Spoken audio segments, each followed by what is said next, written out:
we like co-created these little nudgy characters to make it so much more tangible for people to understand the different types of nudges, and then of course this brand new guy, the sludge. And I thought I'd just take you through these quite briefly. So as I mentioned, vitality, I mean, without question, one of the best behavioral change intervention programs globally. And in fact, Dutiful Nudge is orange, mainly because I can't think of good behavioral change without thinking of that brand. Disclaimer, I am former Vitality.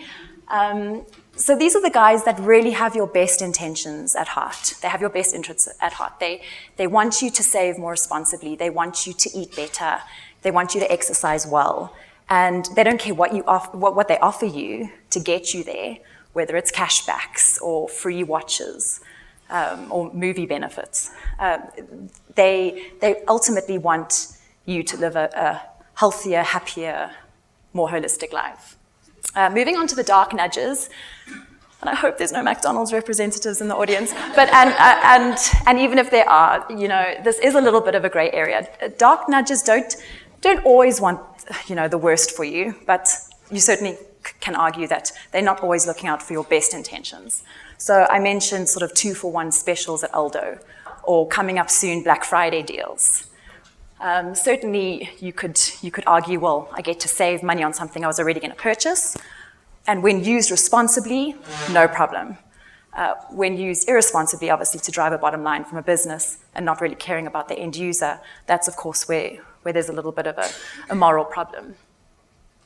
Deliberate nudges are probably my favorite. So they want what's best for you, but they don't mind being bad to get you there.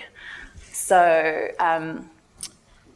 they introduce barriers or points of friction, because they know making things difficult for you means that you're less likely to do them, and they don't want you to do them. So rather than trying to incentivize you not to do them, they make it difficult for you to do them. Sorry, that sounded like a bit of a tongue twister. A great example in this space from Cass Sunstein's research is they ran a couple of gun reform pilots in certain states in America. And crucially, it didn't impact your Fifth Amendment right whatsoever, which obviously Americans are fanatical about.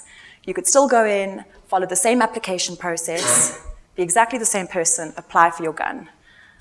What the deliberate nudge did, though, was it enforced a 2-week waiting period before you physically got that gun.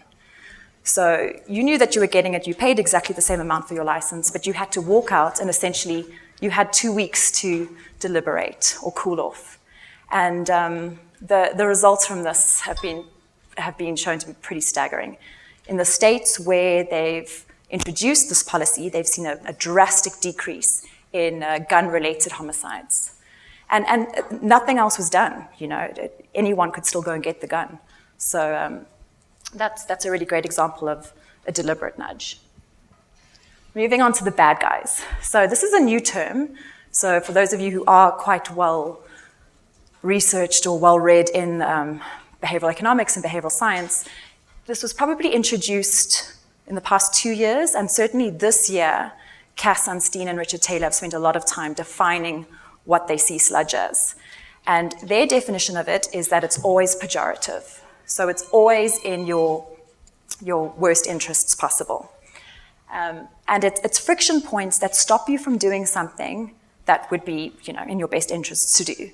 So a great example from my own life at the moment, I'm trying to cancel a very high interest credit card.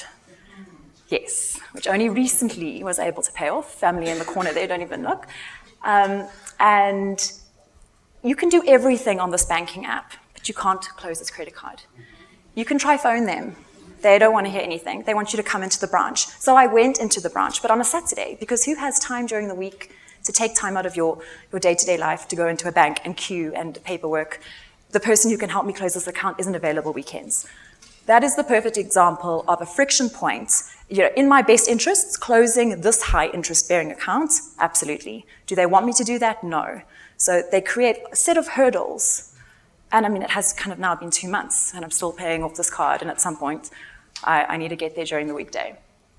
One of Cass's examples are the student federal grants that are offered in America to disadvantaged students.